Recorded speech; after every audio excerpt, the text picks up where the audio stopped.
Hello दोस्तों, नमस्कार साथियों। स्वागत है आप सभी का आपके अपने यूट्यूब चैनल पर। दोस्तों, आज का वीडियो हमारे लिए अत्यंत ही महत्वपूर्ण होने वाला है, क्योंकि हम टॉपिक हमारे मानव रोग संबंधित सभी महत्वपूर्ण प्रश्नों को हल करने वाले हैं, जो हमारे एमपीटेड वर्ग 3 परीक्षा के लिए बहुत ही महत्वपूर्ण और ख़ास है।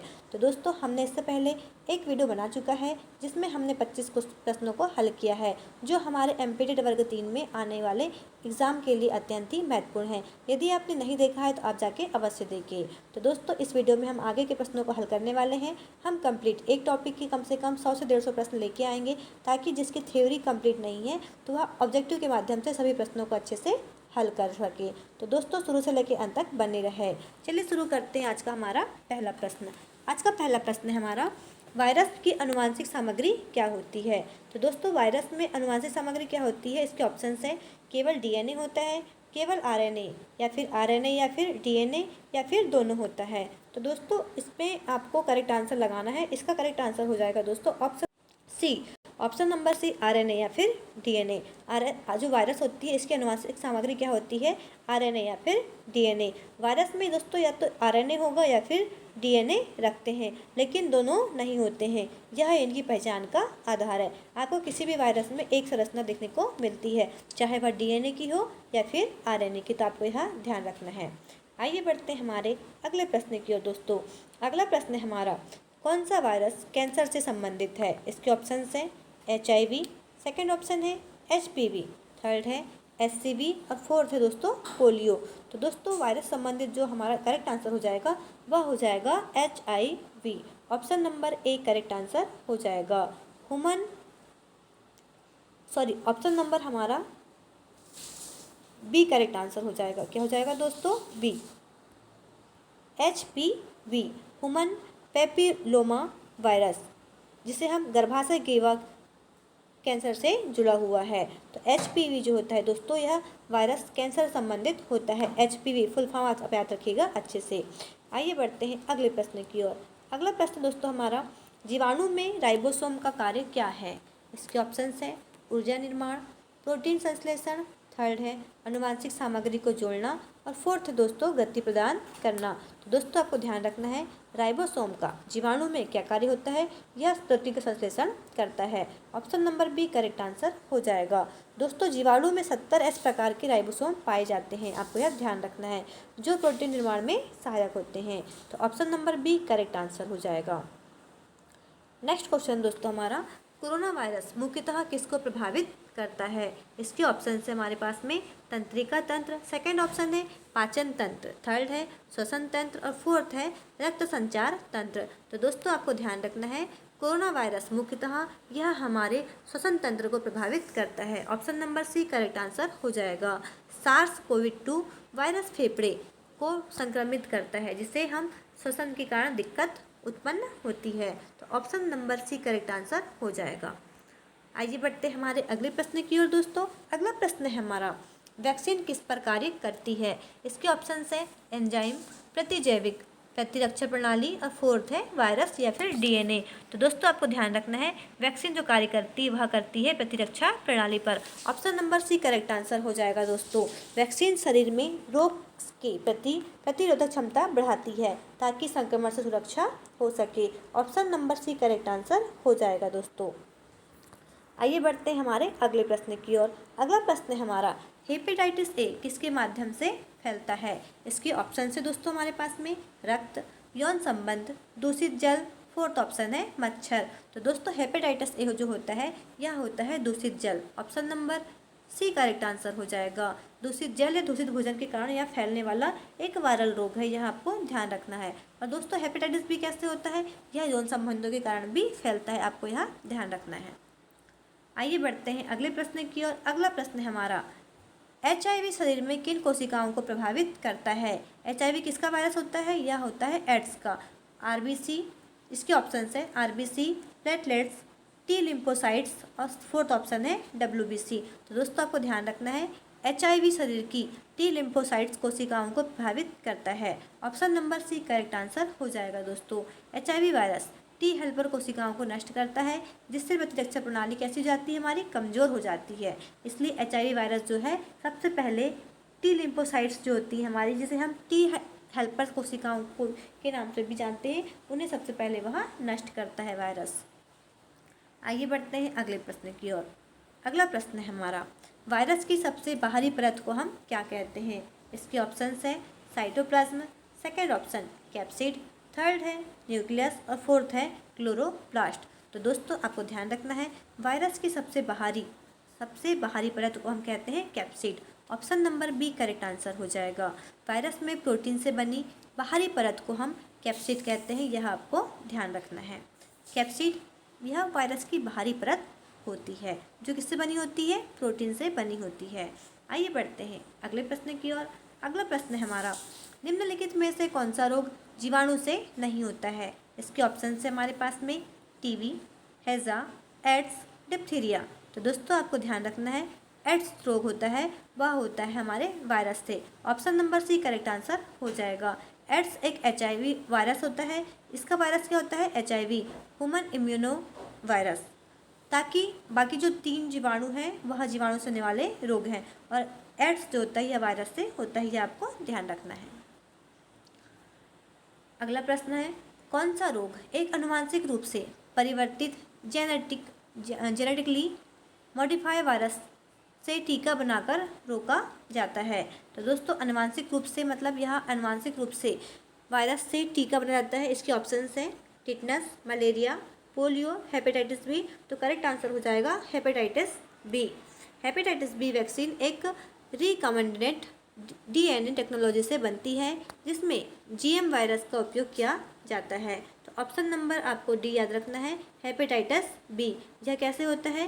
हेपेटाइटिस बी वैक्सीन एक रिकॉम्बिनेंट DNA टेक्नोलॉजी से बनती है, जिसमें GM वायरस होता है। तो यह आपको ध्यान रखना है। यह कैसा होता है? अनुवांशिक रूप से परिवर्तित जेनेटिकली मॉडिफाई वायरस से टीका बनाकर रोका जाता है हेपेटाइटिस बी को। आइए बढ़ते हैं हमारे अगले प्रश्न की ओर। अगला प्रश्न है हमारा, फ्लू से लड़ने वाली सामान्य वैक्सीन कौन सी है? इसके ऑप्शंस हैं DPT, सेकेंड है MMR, थर्ड है BCG और फोर्थ है इन्फ्लुएंजा वैक्सीन। तो दोस्तों फ्लू से लड़ने वाली सामान्य वैक्सीन कौन सी है? यह है हमारी influenza vaccine. Option number D correct answer हो जाएगा। फ्लू के लिए हर वर्ष मौसमी वैक्सीन दी जाती है। दोस्तों इसकी वैक्सीन पर्टिकुलर नहीं बनी होती है, इसकी जो वैक्सीन है हर बार चेंज होते रहती है, यह आपको ध्यान रखना है। यह कैसी होती है? हर वर्ष मौसमी सीजनेबल वैक्सीन होती है, आपको यह ध्यान रखना है। अगला प्रश्न है हमारा, DPT वैक्सीन किन रोगों से बचाव करती है? इसके ऑप्शंस हैं डिप्थीरिया, काली खांसी, टिटनेस, सेकेंड ऑप्शन है पोलियो, चेचक या फिर मलेरिया, थर्ड है एड्स, TB, कुष्ठ रोग और फोर्थ ऑप्शन है हैजा, फ्लू या फिर डेंगू। तो दोस्तों आपको ध्यान रखना है, DPT, डी मतलब डिप्थीरिया, P मतलब पर्टिसिस जिसे हम काली खांसी के नाम से जानते हैं, और T मतलब टिटनेस। तो ऑप्शन नंबर ए हमारा करेक्ट आंसर हो जाएगा। डिप्थीरिया, काली खांसी और टिटनेस, यह तीनों जो हैं यह हमारे DPT वैक्सीन इन तीनों जीवाणु रोगों से बचाव करती है। P मतलब पर्टिसिस जिसे हम काली खांसी भी कहते हैं। तो option number A correct answer हो जाएगा दोस्तों। आइए बढ़ते हैं हमारे अगले प्रश्न की ओर। अगला प्रश्न है हमारा, वायरस में प्रोटीन आवरण किसके द्वारा बनता है? इसके ऑप्शन से DNA, RNA, कैप्सोमियर और फोर्थ है साइटोप्लाज्म। तो दोस्तों जो वायरस होता है इसमें प्रोटीन आवरण जो होता है वह होता है कैस्मोमियर का। Option number C correct answer हो जाएगा।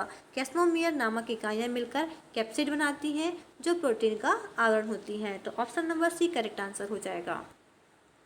अगला प्रश्न है हमारा, वायरस को पहली बार किसने खोजा था? इसके ऑप्शन से हमारे पास में दोस्तों एडवर्ड जेनर, सेकेंड है लुइस पास्चर, थर्ड है EJ इवांस्की और फोर्थ है रॉबर्ट कोच। दोस्तों आपको ध्यान रखना है, वायरस की सबसे पहली बार खोज किसने किया था? यह किया था इवान वॉस्की ने। Option number C correct answer हो जाएगा।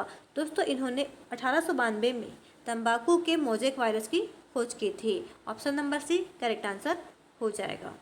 अगला प्रश्न है हमारा, बैक्टीरिया में कौन सी संरचना DNA को नियंत्रित करती है? इसके ऑप्शंस हैं नाभिक, न्यूक्लियाइड, माइटोकॉन्ड्रिया, राइबोसोम। तो दोस्तों आपको ध्यान रखना है, बैक्टीरिया जो होता है इसमें जो DNA संरचना होती है यह नियंत्रित करती है न्यूक्लियाइड को। Option number B correct answer हो जाएगा।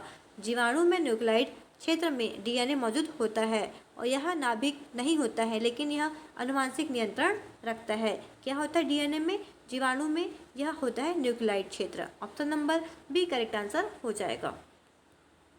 नेक्स्ट क्वेश्चन है दोस्तों हमारा, निम्नलिखित में से कौन सा वायरस जनित बीमारी है जो रक्त में प्लेटलेट्स को कम करती है? इसके ऑप्शन हमारे मलेरिया, डेंगू, टाइफाइड, हैजा। तो डेंगू करेक्ट आंसर हो जाएगा। डेंगू वायरस रक्त में प्लेटलेट्स की संख्या को कम करता है जिससे रक्तस्राव हो सकता है। तो option number B correct answer हो जाएगा।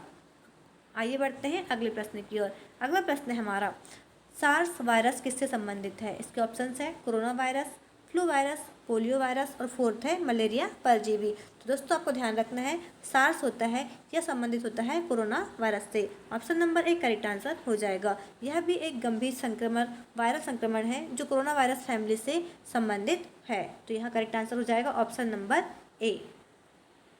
आइए बढ़ते हैं हमारे अगले प्रश्न की ओर। अगला प्रश्न दोस्तों हमारा, वैक्सीन किसके द्वारा पहली बार विकसित की गई थी? इसके ऑप्शंस हैं Louis Pasteur, Robert Koch, Edward Jenner और फोर्थ है अलेक्जेंडर फ्लेमिंग। तो आपको ध्यान रखना है, वैक्सीन सबसे पहले विकसित की गई थी वह की गई थी एडवर्ड जेनर के द्वारा। 1796 में चेचक की पहली खोज, जो वैक्सीन की खोज की गई थी वह किसने बनाई थी? वह बनाई थी एडवर्ड जेनर के द्वारा।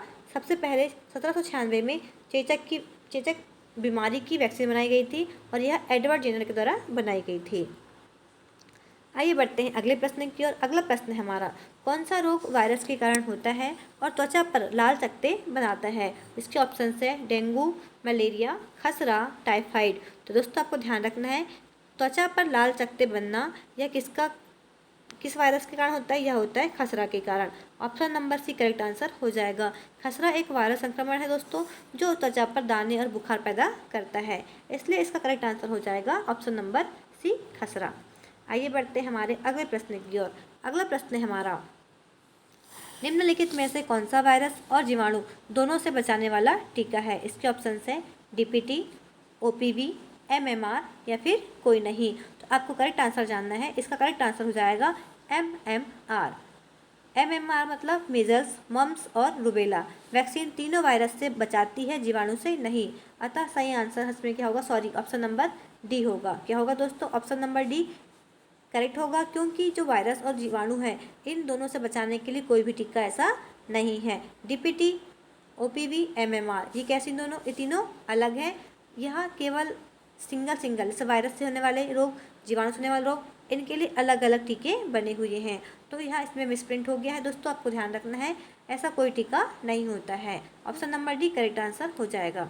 आइए बढ़ते हैं अगले प्रश्न की ओर। अगला प्रश्न है हमारा, वायरस को अजीव और सजीव के बीच की कड़ी क्यों कहा जाता है? इसके ऑप्शंस है यह कोशिकीय नहीं होता है, सेकंड यह केवल न्यूक्लिक एसिड से बना होता है, थर्ड ऑप्शन है यह मृत और जीवित दोनों में व्यवहार करता है, और फोर्थ है यह ऊर्जा उत्पन्न करता है। तो दोस्तों आपको ध्यान रखना है, यह मृत और जीवित दोनों में व्यवहार करता है, इसलिए इसे अजीव और सजीव के बीच की कड़ी कहा गया है। Option number C correct answer हो जाएगा। वायरस निर्जीव वस्तु की तरह व्यवहार करता है जब तक जीवित कोशिकाओं में वह प्रवेश ना कर सके। Option number C correct answer हो जाएगा। आइए बढ़ते हैं अगले प्रश्न की ओर। अगला प्रश्न है हमारा, वायरल रोगों में उपचार में एंटीबायोटिक दवाएं क्यों प्रभावी नहीं होती है?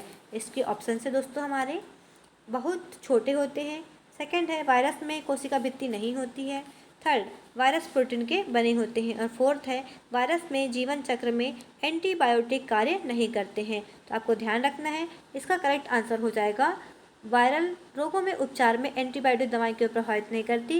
इसका करेक्ट आंसर हो जाएगा वायरस में जीवन चक्र में एंटीबायोटिक कार्य नहीं करते हैं। Option number D correct answer हो जाएगा।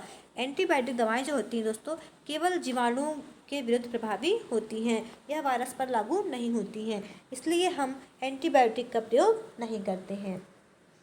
आइए बढ़ते हैं अगले प्रश्न की ओर। अगला प्रश्न है हमारा, निम्नलिखित में से कौन सा जीवाणु विटामिन B12 का उत्पादन करता है?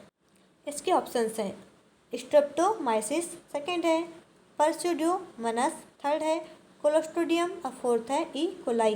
तो इसका करेक्ट आंसर हो जाएगा E coli. Option number D इसका करेक्ट आंसर हो जाएगा दोस्तों स्ट्रेप्टोमाइसिस। दोस्तों इसका करेक्ट आंसर हो जाएगा स्ट्रेप्टोमाइसिस। यह मिट्टी में पाए जाने वाला जीवाणु है जो विटामिन B12 जैसे कई जैव रसायन बनाता है। दोस्तों अवशोषण करता है कौन? B12। यह हमारे मानव पाचन तंत्र में ई कोलाई बैक्टीरिया जो बड़ी आंत में होते हैं या B12 का अवशोषण करते हैं। लेकिन इसमें प्रश्न में पूछा गया है उत्पादन कौन करता है, इसलिए करेक्ट आंसर हो जाएगा Streptomyces. Option number A correct answer हो जाएगा। आइए बढ़ते हैं अगले प्रश्न की ओर। अगला प्रश्न है हमारा, कौन सा वायरस मच्छर द्वारा फैलता है? ऑप्शन है HIV, HCV, जीका, HPV। तो आपको ध्यान रखना है जो वायरस के कारण होता है, मच्छर की द्वारा फैलता है, वह है Zika. Option number C correct answer हो जाएगा। जीका वायरस एडिस मच्छर के कारण फैलता है और यह गर्भवती महिलाओं के लिए अत्यंत ही खतरनाक होता है। तो यह इसका करेक्ट आंसर हो जाएगा जीका। दोस्तों आज का हमारा अंतिम प्रश्न है, कौन सा वायरस जीवाणु कृत्रिम रूप से इंसुलिन उत्पादन करने का प्रयोग करता है? इसके ऑप्शन है हमारे पास में ई कोलाई, विब्रियो, सैल्मोनेला और फोर्थ है स्ट्रेप्टोकोकस। तो दोस्तों करेक्ट आंसर हो जाएगा हमारा E coli. Option number A correct answer हो जाएगा। आनुवांशिक इंजीनियरिंग के माध्यम से ई कोलाई को इंसुलिन उत्पादन के लिए प्रयोग किया जाता है। दोस्तों उम्मीद करते हैं कि सभी प्रश्न आपको अच्छे समझ में आ रहे हो और आपको क्वेश्चंस के आंसर बन रहे हो। तो दोस्तों यह वीडियो आपके लिए है ताकि आप वर्ग 3 में अच्छे से जितने भी प्रश्न हमारे परीक्षा में पूछे जाए मानव रोग संबंधित सभी प्रश्नों को अच्छे से हल कर सके। दोस्तों यदि आप जल्दी से आगे का वीडियो चाहते हैं तो हमारे चैनल सब्सक्राइब करना ना भूलें ताकि आने वाली सभी वीडियो परीक्षा संबंधित उपयोगी होंगी और आपके लिए भी उपयोगी होंगी। तो चलिए दोस्तों मिलते हैं अगले वीडियो में। धन्यवाद।